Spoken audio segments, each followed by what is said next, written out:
Welcome to another episode of Overcome Out Loud with Charlie Smith. Today I'm here with Chaz Neneker. Chaz and I kicked this podcast off going on, 7 months ago. And to the credit really of all of the people that have been engaged in our platform, this podcast has been downloaded internationally. Really, we've got listeners all over the world.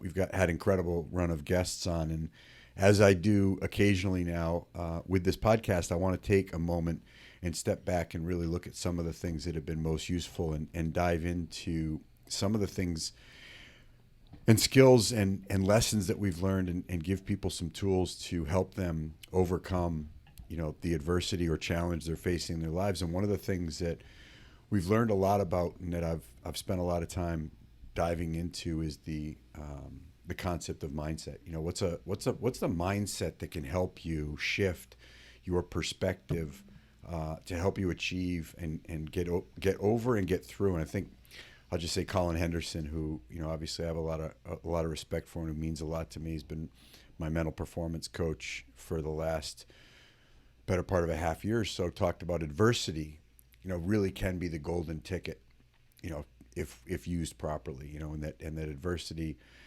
that we all face can shine a light on certain aspects, certain skills that we need. I think Kobe Bryant, if you look at an interview with Kobe Bryant, his mindset around losing, he gave an interview, I think, with Lewis Howes on School of Greatness, and he asked him about losing, and Kobe's response was interesting. He said, how do you feel about losing? And he said, it's exciting. Interesting answer, huh?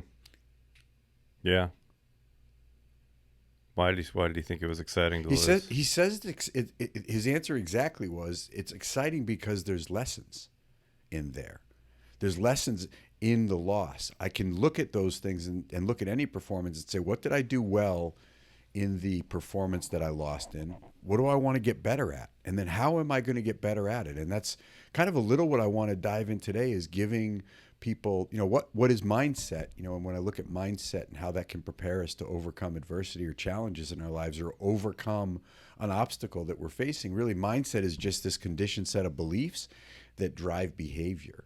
And where does our mindset come from, and what are some of the perspectives we can have about our mindset that will help us kind of develop the catalyst for the behaviors that we want to engage in? I think a lot of people get confused. I was confused for a long time, thinking that motivation was a feeling I get from before I do something, and being motivated meant I would do something. And really, it's you mean like it came, you either had it come or you didn't have it come. Yeah, and what I found is motivation, it comes from movement. It's like, it's the start that stops most people. And so if you can get moving, if you can start, that you get motivated, once you've taken that action. So, if you want to exercise, or if you want to overcome an alcohol or a drug problem, or you want to overcome some dietary setbacks that you've had, or you want to overcome some weight issues that you've been struggling with, that motivation comes from when you start doing something that's moving you towards what you want. And you don't always feel motivated before, but you always feel motivated during. So you're saying motivation is more of an action, or at least it comes from action. That's exactly right. Motivation comes from movement. You're motivation not sitting around comes waiting from action. Yeah, for the motivation to happen. That's right. Because a lot of people do that. I do that. Yeah, if you're staring down a challenge, an obstacle, or adversity, and you're waiting till you feel like it, you'll wait a long time.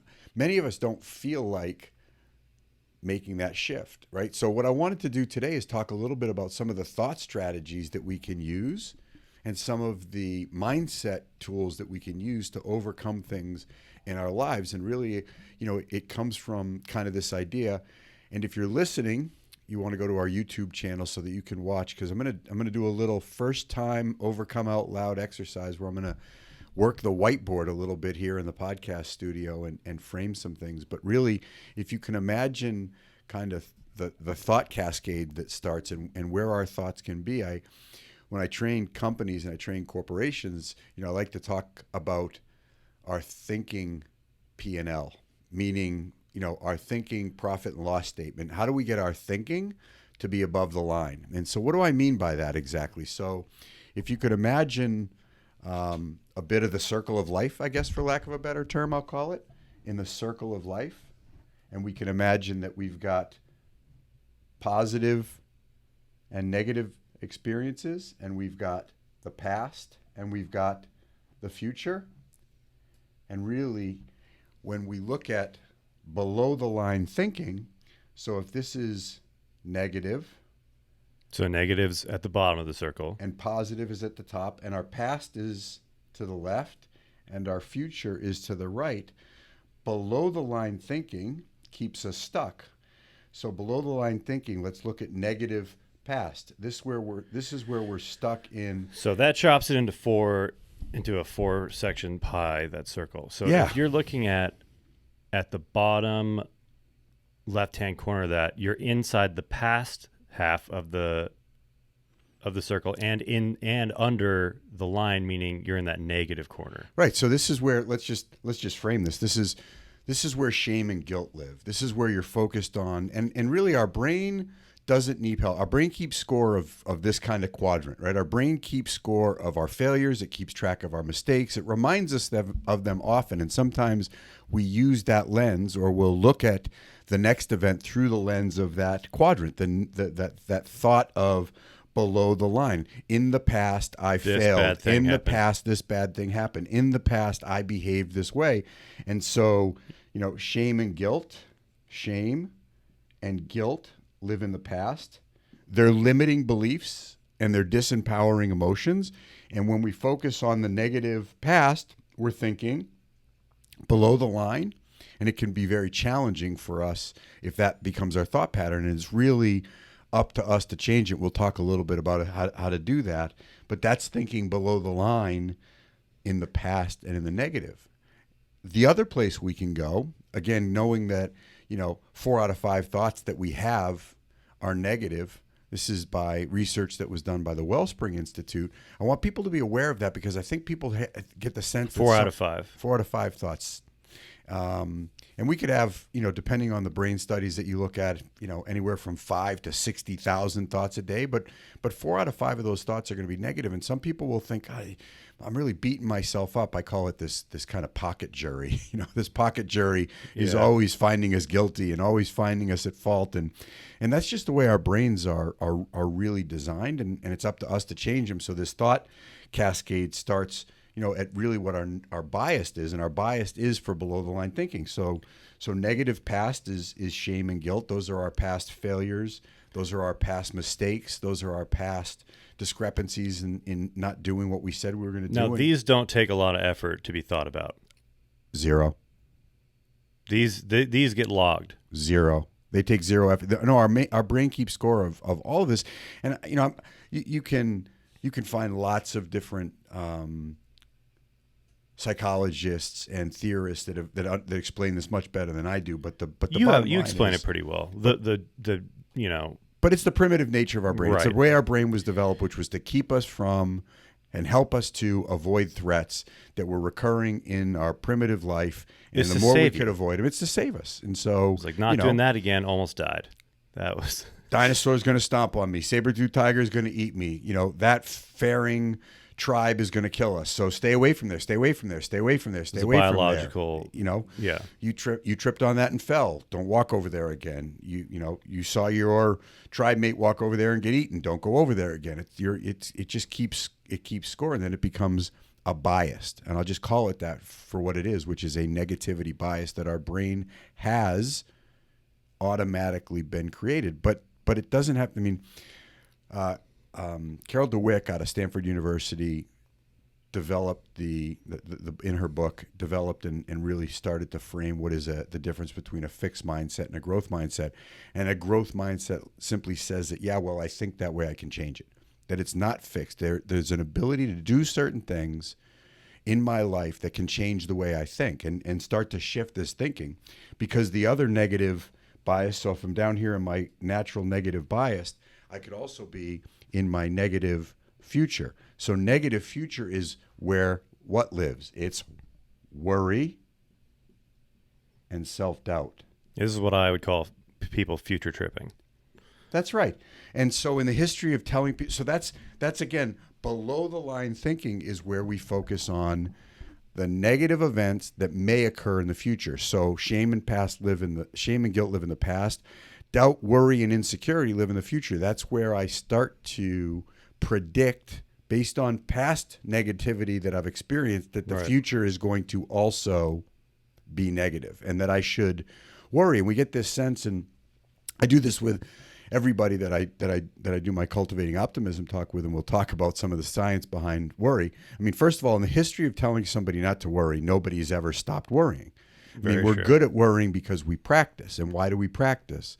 Because we feel like if we worry about things that we're in action. In fact, we're not. I don't know the exact quote, but it's like a rocking chair, right? It uses up a lot of energy and you go nowhere. And so I often ask people to, and I'll ask you, of the things that you've worried about, you're a young man, but you've lived a full life. How many all of the things you've worried about in your life, as a percentage, how many of them have actually happened? It's hard to like really quantify that, because the ones that have happened that I did worry about are like permanent memories now. So they seem Stay with me on this. Larger. Stay with me. So I would say, of the things that you've worried about, how many have actually happened? We'll go through both percentages. Of the things you've worried about, what percentage of all the things you've worried about have actually happened? It's a low percent. It's probably less than 10. That's right.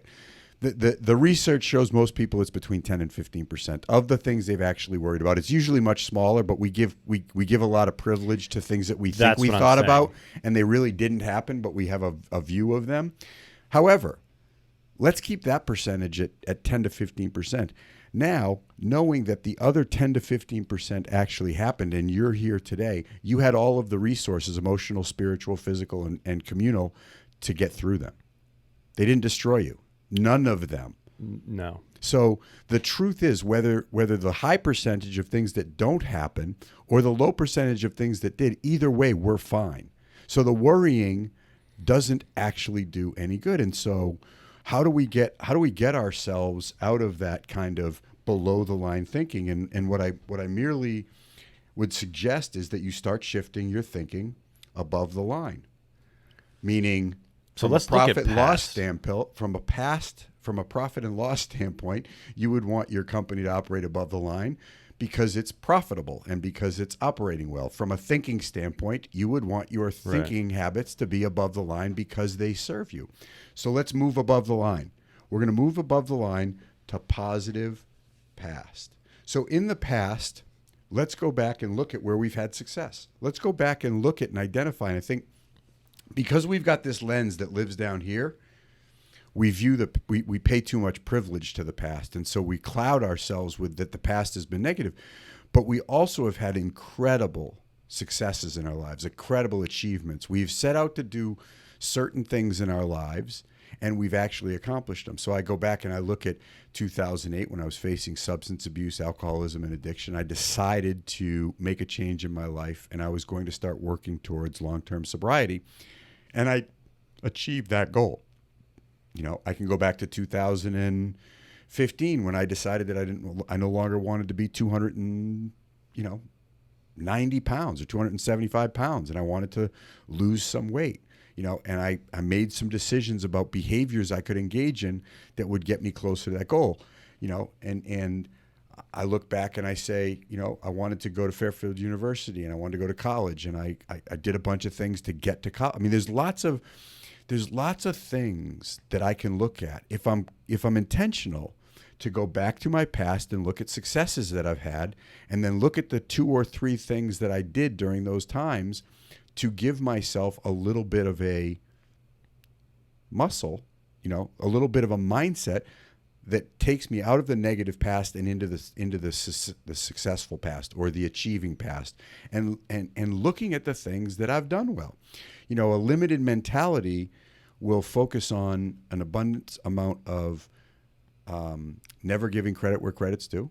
A limited mindset will give no credit where credit's due. It focuses on the negatives, and it has a really high propensity for negative self-talk. So we'll talk about all 3 of those things: what we focus on, right? What we give credit to. And so all I'm suggesting is, and again, this isn't about manufacturing some kind of false self, because I have enough history with doing that where I presented myself a certain way and behaved a certain way. That's why. You're not saying about lying to yourself about No, your past. I'm telling you right now that beliefs, and we're going to get into the second dial of behaviors. Look at me right and left-handed.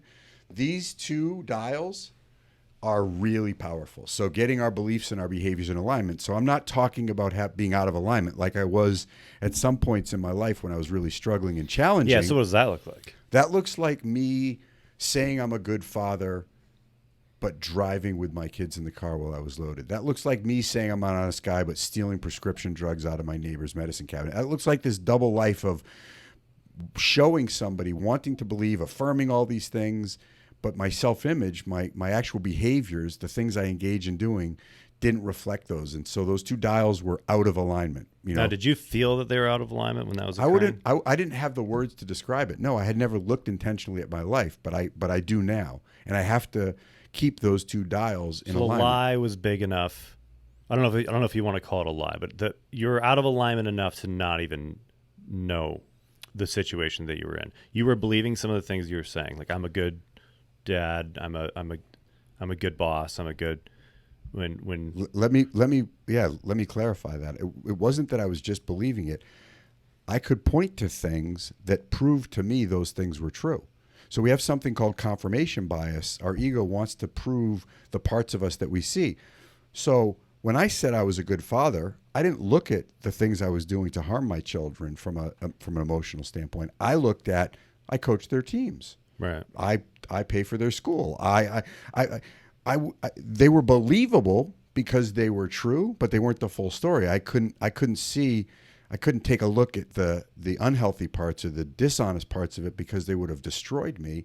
And although I knew it subconsciously, I could never admit it to myself. And that's part of why I use drugs and alcohol. My thinking and my behaviors were below the line.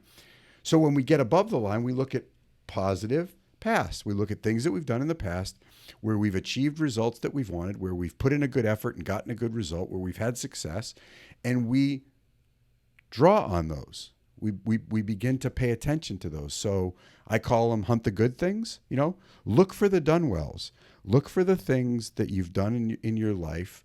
I do this now on a daily basis. There was a study that was done by a group of psychologists where they took a group of severely depressed people, and over 30 days they had them write down 3 good things that happened in the course of their day before they went to bed at night. And they did this every day. Every day. Write down 3 good things that happened in your life.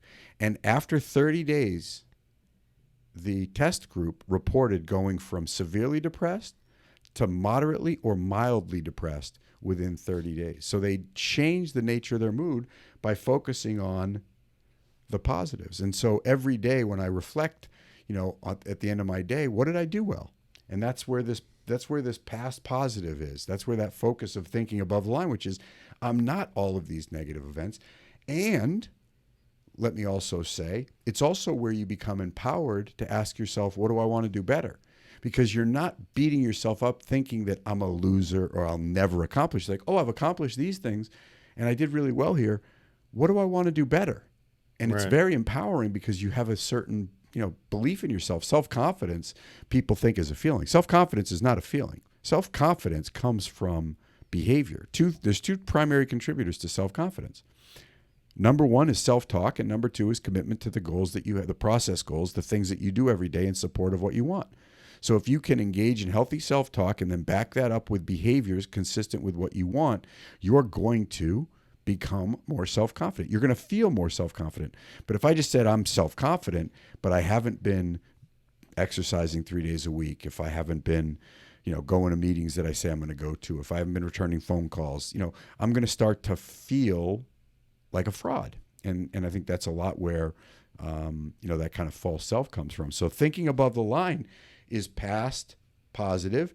And instead of worry and self-doubt, we want to think about our positive future. We want to think about above the line, what is going to happen in the future that I can get excited about. So instead of focusing our attention below the line, if we shift our focus above the line and start getting excited for what we want to happen happening, and we can actually imagine what that is, we set a goal for what that is, we actually write down a few simple things we can do every day to help make that happen. We focus on our future positive, right? Which is simply planning, simply motivation and commitment. It's like getting committed to and agreeing every day to reinforce the things that I want to do with behaviors that I'm going to engage in. We can start focusing our thinking above the line. So I'll play the pessimist here for a second, because I think a lot of people like to say that they're smart in not getting their hopes up about the future, because then they're never let down. Does that make sense? Oh yeah, I mean it's a limiting belief. I mean we're apt to worry that we're apt to give lots of privilege to what we don't want happening, but we're yet to get excited about what we want to happen. We don't have a crystal ball. So whether you get your hopes up or not is irrelevant. What I suggest people do is attach themselves. What lives up here is something called process. I mean, we've heard this a lot in sports. It's kind of, I think it's overplayed a bit and really not understood. People say trust the process, but really above the line is setting. We're a goal seeking mechanism, right? We actually love to have a goal in sight, and if we set the goal, we increase the likelihood of actually reaching it. But only about 20% of our attention should be focused on that outcome. I mean, it's something I want. Want is a precursor to action, and it's good to have. But the other 80% of our time should be focused on the things that we can do every day to increase the probability of getting there. And if we can do that thing, there's no real reason to get our hopes up or to be in despair that they won't happen. It's simply getting committed to the things that I can do every day to move me closer from where I am to where I want to be. That's interesting, because I have definitely found that percentage disparity affecting people in a very negative manner. Meaning, let's just take, I think the easiest one is like fitness and results for people. You were saying 20% on the goal and 80% on the process, right? Is that about? Absolutely. So when you have a goal and you do nothing about it, it's 100% goal, and you're never going to go towards it. This is like, let's say, take someone's acting career. They make the first step, move out to LA, and then they get a job as a bartender or waitress. This is a very common story out here, especially, I would say. And go to one or two things, get bummed out, and stop. But they never, and still have the goal to become, a working actor in Hollywood. Stop the process. Stop the work. Seen the same thing with fitness. Is have a goal of losing a certain amount of weight, but every day thinking I'll start tomorrow, or having a bad plan. So like the planning and the process is the majority of how you get somewhere. It's the entire way you get somewhere. It's great to have goals. I mean, you need to know, if I were to say that I want you to leave here today when you leave my office and not know where you're going, and you just got in your car, you'd feel lost, right? But if you said I'm going home, you know where you're going to go.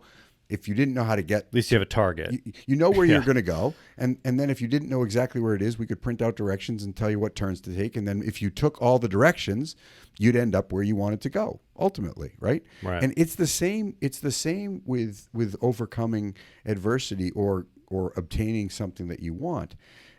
The process is 100% of what it takes. So, if you took the actor, let's just take the actor. If you were to say, I want to become a paid professional actor in Hollywood, and the process to do that is I need to move out to Hollywood. I need to get my, working card, my SAG card, and I need to go on audition. I need to get some headshots done, and then I need to go on auditions. I need to go on 6-7 auditions, and I can't say no to any role. I know what I want to do, but I need to get some reps in acting, and I'm gonna try to go on 8 auditions every week. And if I go on 8 auditions every week over the course of my career, and I take care of all of the other behaviors that go along with it, so I'm getting enough sleep, I'm getting up at the right time, I'm committed to, I'm practicing lines, I'm practicing with whatever my voice coach told me to do, and I engage in that every day. And I visualize it, and I see myself in that role, and I have the goal, and then I get behind all of the process that goes along with it. then ultimately my belief is that you'll become a professional actor at some point. I mean, and I don't need to make this stuff up. I mean, there's just stories of this over and over again. I mean, Jim Carrey is probably the best story of a guy who was doing exactly as you said, and wrote himself a $10 million check, put it in his wallet for acting services rendered, drove in his little beat up Honda up to the Hollywood Hills, visualized himself acting every day, went on auditions every day, acted in all of the roles that he was able to get, whether it was extra or whether it was, secondary or Shoved third. himself in comedy clubs. He put Did himself everywhere he needed to do. And then next thing you know, literally months before I think he post-dated the check for 3 years out in Thanksgiving, and he got the role in Dumb and Dumber that paid him $10 million. I mean, he's not, if you look at Jim Carrey, I mean, it's not his aptitude that really propelled him to success. I mean, he worked his craft, he practiced his craft, he refined his craft, he never gave up on his craft. He was committed to a process and ultimately fulfilled his dreams. I mean, that's just the reality in life. The problem is people want to be Jim Carrey. People want the Dumb and Dumber role, Right. but they don't want to get the acting. They don't want to get the acting coach. They don't want to shove themselves into comedy clubs. They don't want to perform on little boxes. Andy Grammer, who's a Grammy Award-winning musician and really successful, talks about playing on Santa Monica on 3rd Street for nobody. Yeah. And holding that humility of this is my life today, and the hope of someday people are going to really be inspired to hear my music, but we want to fast forward the results and really give up on the process. And every step in the process, even the setbacks, are actually what move us closer to the goal that we want to achieve. It's just the commitment. We get into motivation and commitment on another episode, but It's commitment, but sure. but it's the motivation that gets you started. It's the commitment that keeps you going. Yeah. And commitment. All of these things are like a muscle. And I'll say when you, it's very easy to be, I don't want to use the term lazy. I'll just say complacent and think that you can't think another way and have your thinking be below the line. It takes mental exercises. It takes having some drills and skills. That's why I really encourage people to start with gratitude in the morning and good things. It's called priming. If you can prime that thought process to get it above the line early in the morning and then keep it above the line at night, you're apt to, kind of like any kind of muscle, strengthen it so that you can have more above the line thinking than below the line thinking. It won't be all the time. I mean, we're never going to be 100% above the line, but we have a strategy now. We have a thought strategy, which I'd never, just never dawned on me. I just thought, kind of that old puppy adage, I am what I am, I think what I think. I mean, It's like I didn't know I could work my thoughts out. And so, you do a short workout every morning, every night. I do. Every day. Every day. I don't think I've missed a gratitude list in the morning or my good things at night in a very long time. And I have there's an app called Habit Share. It's a free app that my mental performance coach, I went through mental performance certification with Brian Kane, who's been the mental performance coach for multiple UFC champions, Cy Young award-winning baseball players, and he got me on an app called Habit Share. I simply just put down the things that I'm committed to and I track them, because if you put them down, you track them, you measure them, and you reflect on the things that you're doing well every day to meet them, and then you find the little things that you're not doing every day where you can improve them without judgment. Let me say that again, without judgment.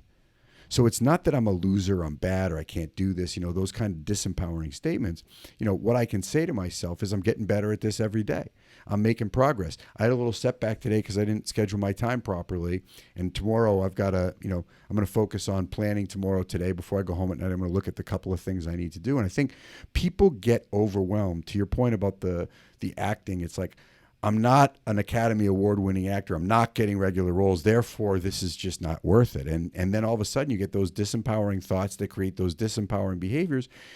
And maybe it is, maybe it isn't. But you owe yourself a commitment to the things that you want over an extended period of time. And if you see yourself making progress, to continue. And that's it's a daily. One of the folks that'll be on in a few weeks is she's in her 50s, and she is a world champion tie down roping champion in the rodeo circuit, and she pursued that dream for a lot of years and got her mindset right, and then she attacked it. And one of her practices is just recommitting to her commitments every day. Recommit every day, like just when you wake up in the morning, it's like, what are the things that I committed to do to get where I want to go, and I commit to do those things again today, because today plus today plus today plus today, it's just a bunch of todays, and Mike Diamond, who's a really good friend of mine, always talks about getting destination disease, because if you say I'll be happy when, I think we've all had some period in our life where we're guilty of that. Yeah, and then when comes, and you get the car, you get the job, or you get the relationship, and you attached your happiness to it, and so when it comes, and you don't feel you feel like I need to move on to the next thing, and interesting you said that too, because to back that up, our good friend Dr. Paul Hirsch, an amazing psychologist, is someone who said that out of everyone he's met who has had that sort of destination disease, and then made it, when they got there, he said he hasn't seen a single person who's been happy yet, when that was all they were going for. Yeah, and I think Colin Henderson said it best a few episodes, and I think this will go out as probably one of the greatest kind of framings of that concept. Is it's not the pursuit of happiness.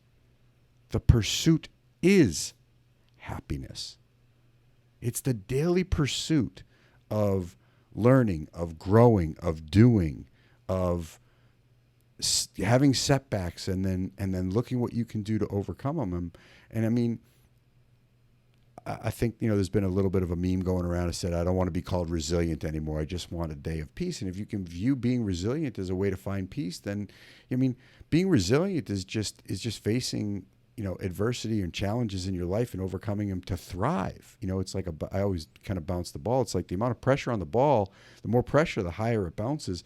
It's like, working out your adversity tolerance muscle is a way to ensure that you achieve more in your life. It's the way we frame things. I think that we shouldn't have to, and we don't have to do anything. We really don't have to do anything. I'll tell people, well, you could rent a 800 square foot studio and drive a little Toyota Camry and work a few hours doing what you like to do, and if you want, if that's what makes you happy, then you should do that and be happy.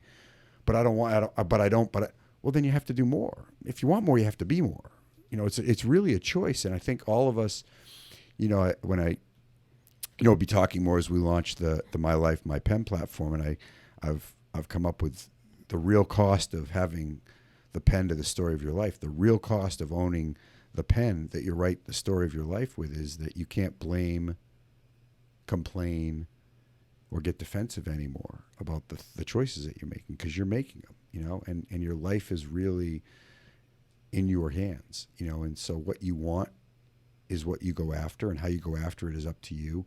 And if you achieve it, it's on you. And if you don't, it's on you. And then you look at what you can do. And it's this constant kind of adjustment. It's like, today was an okay day. Today was a great day. Today was a good day. But it was a day, I had this day because of what I did. And, I just started finishing as we get into behaviors, because the same thing goes true for behaviors, below the line, above the line.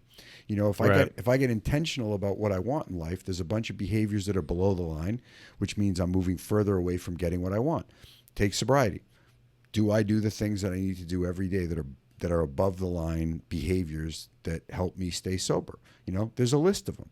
Do I call the person I'm accountable to? Do I attend meetings with my support group?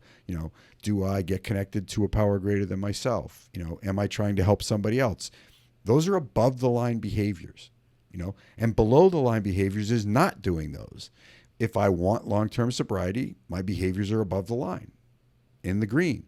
If I don't, then my chances for maintaining long-term sobriety and being happy go down. Same thing with anything you want. Yeah. So if you want to get in shape, there's a bunch of behaviors that are above the line. Yeah, don't be surprised when you're not in shape if you're staying below the line, even half the things. But I think what I encourage people to do is get intentional with that.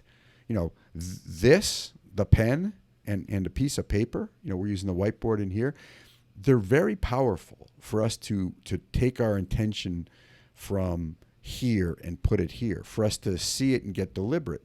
I think sometimes, that's what's happened with thought stacking, is we just let our minds kind of spiral and they'll thought stack, that negative thought, that past negative will build on itself. But just the same, the past positive can build on itself, as can the future positive, but we have to be intentional about it. And so have a few and keep it simple, keep it simple, because just 2 or 3 below the line behaviors that you want to avoid and 2 or 3 above the line behaviors that you want to engage in, that's enough. You don't have to have the 10 commandments. You don't have to have this long list and feel overwhelmed. It's like, I'm going to walk 15 minutes a day. I'm not going to go and I'm not going to eat fast food, and I'm going to stop eating at 7:00 at night. Okay. Those are 3 really good above the line behaviors for you to engage in to start with. And what happens is, when I talk about motivation and commitment, success breeds success. It's like you start. Really does. You start. Momentum starts occurring. It's and I've experienced this in so many aspects of my life. And I don't own an island. I can't break my neck if I fall off my wall like Tony Robbins. You've seen people that have had incredible success in their lives, but success is everybody's own definition. I'm happy. I've got relationships that I feel really, really grateful for. I've got a professional trajectory, of professional aspirations now of things that I'm working on.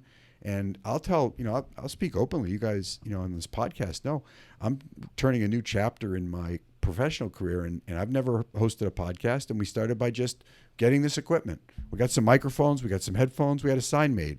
I've never been a podcaster, and I've never produced a podcast before. And so we got a guest, and we had a theme, and we said we're gonna produce a podcast and get guests on that have overcome adversity in their lives, because too many people suffer in silence. And so we're going to talk about what we've overcome out loud. And we've had Tony Mandarich on, and George Mumford on, and Jude Weber on, and Lacey Calhoun on, and we've had Erica Sanders-Zur on, and Mike Diamond on, and we've had Samantha Parker. I mean, the list is endless. We've had but again, I just want to share this message. We have a process. We host a podcast. We have guests on. We publish it. We put it out on the platforms. And slowly we've grown from 1 viewer to 2 to 3 to 5 to 90 to thousands of downloads. And again, but if I said I want to compete with Joe Rogan and have the most popular podcast, and if I can't get there, then I'm a loser and I should just shut this thing down, then I'd be very disempowered. But that's not how life works. It's like you set an intention, you get behind some behaviors, and then you stay consistent. And over time, we keep sharing our message and we keep growing. That's success to me. That's success. Because next week, I've got another guest coming on Thursday. Heather sends out, shout out, Heather. Hey, Heather. Hi, guys. Heather's over there producing this podcast. And, I think Heather can speak to this kind of cadence of, we didn't know what we were doing when we started. We didn't know how to produce thumbnails. We didn't know how many posts we should do, what the Instagram page should look like, what we should interface, how we should interface with guests. And Heather's, over the last 6 months, put together a production plan. And now, how is the energy that goes into producing this podcast changed from when we started and didn't know to now? It's gotten better, right? It's gotten so much better. Because it got easier. It got easier knowing what the next step was. Yeah. Right. That's what I mean. Like, Yeah. stuff starts gaining momentum. Yeah, you start gaining momentum. It's just like jogging. When you first started jogging, how hard was it for you to jog? One fire hydrant at a time. And it was miserable. Miserable, Mike. I would have kind of shin splints. I'd be sore in places. You thought, how do people ever even get any better than this? It feels like you weigh 1,000 pounds, right? Yeah, and I draw on a lot of our guests because Travis Thomas, who's a really, really cool guy and a really, really dear friend and really great guest, he's the improv actor who talks about yes and I'll often, while I'm running, practice yes and. I'll say, yes, that last step was not great and I don't feel great and I'm going to keep jogging because I'm going to finish. And it's just feeling, and I think, we can finish with kind of the mother of all, the thief of all joy, I think, as Brene Brown, shout out Brene Brown, would say, is is comparison. And I think we get caught up in thinking about what we're not, that there's somebody else that has more, is doing more. And, all I can say is, and I'll do the candle exercise at some point in live, but, the job of that person is taken by them. We all have certain gifts. We all have certain character. We all have certain personalities that serve us. And if you can embrace that part of yourself, if you can look at those things in personal development, I always encourage people to make a list of their strengths and to make a look at the things they like, and like a Venn diagram, see where the things they like doing, you know what I'm saying? And the things that they're good at doing, see where those things overlap, and then spend more time doing those things. But I think, for me personally, I'll say I never looked at my life like this. And when I got really intentional and realized that I could shift, is that thought an above the line thought or a below the line thought? And what are my thought habits and how can I change them? Before I started doing this work and really looking at the things that got me to where I am, I didn't really have any thought habits. I just had thoughts. Yeah. Today I have thought habits. I'm intentional about the way that I want to think. I'm intentional about the way that I want to feel. And I'm intentional about doing things every day to kind of get those neurotransmitters and those neurons firing the way I want them to. And I have bad days. I have down days. I have days, and I shouldn't even say that, because I have moments of days that are challenging for me, because my conditioning hasn't developed to where I can be in that spot all the time. And I don't think any of us can. But can I be above the line more than below the line? Tom Brady was asked by a college baseball player who was getting drafted into the pros, and they went to the same high school. And, he asked him the $1 million question. And the $1 million question is, what do you know now that you wish you knew then, that you wish you were doing back then, based on all of the things that you know now? And his question was, know what's good, know what's bad, do more good than bad.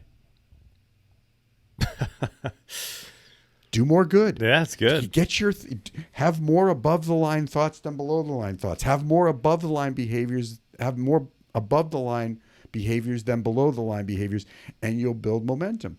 And when you don't, because you won't always have above the line behaviors, you won't always have above the line thoughts, have a plan. Have a way to identify what it's like to be below the line, and then have a plan, a couple of thoughts that you can go to. Like for me right now, as I'm challenged by creating this new platform, one of the soundtracks, one of the narratives that I've written is, I have had success in the past. I can have success with this venture, and I will find a way to make this successful. So I can, I will. It's a very simple 3-word mantra that kind of a little bit above the line, right? I've had success in the past. I know I can be successful at this, and I will find the behaviors that will allow me to continue to move closer to what I want to do. So, I seek public speaking opportunities. I pitch mental performance for corporations to new businesses. I make warm calls, cold calls, and put myself out there and post things about what I'm doing. And, over time, we've booked more gigs. We've had more talks sold. We've hired a branding consultant. And so, just more above the line than below the line. Thank you. Shout out Tom Brady. Know what's good, know what's bad, do more good than bad, and keep moving forward. And I'll just encourage people to be gentle with themselves, to be compassionate with themselves, to realize that, I think there's an old song, Mama said there'd be days like these. There'd be days like these, Mama said. Mm-hmm. There will be. But don't pay them too much privilege. And, I'll finish with this as we get into the kind of the last module, which is, man, get some people around you. Get some people around you that believe in you. Get some people around you that'll encourage you. Get some people around you that'll listen to you when you have those below the line days, and that can put a little air in your tire, a little wind in your sail. Because if you want to go fast, go alone. But if you want to go far, go together, man. I mean, one of the platforms, one of the modules we're building out is that community and connection. And I just wouldn't be where I am without the people in my life that I speak with on a regular basis. A Friday morning when I'm getting ready for work and I'm not sure how the day is going to go, and George Mumford pops up on my phone, or Mike Diamond, who I talk to once, twice a day. My friends from college that I have a text chain with, who I see a couple of times a year but speak with often, and share my my journey with, those guys that'll put wind in your sails, that'll put air in your tire, because it's hard to own the pump and the wind yourself every day. Sometimes it's just it feels overwhelming, and as crazy as this sounds, taking some time in self-reflection, being okay, being alone with your thoughts, figuring out where they can be, doing some meditation, doing some yoga, doing some breath work, and finding time in solace to realize that, it's a big world out there, and it's fun to be in it. Like I said, it's a big world out there, and for me, it's fun to be in it. Because if I'm in it, I'm not under it. And I got to tell you, there's a lot of people that wish they could have another day, and we have one. Is that it, Heather? We can end with that. Overcome out loud, over and out. Hey, I want to say it. Can you hear me? Hey, Heather, be careful out there. Be careful out there. I love when she says it. Your voice is so... Be careful out there, guys. I love that. We need to record that.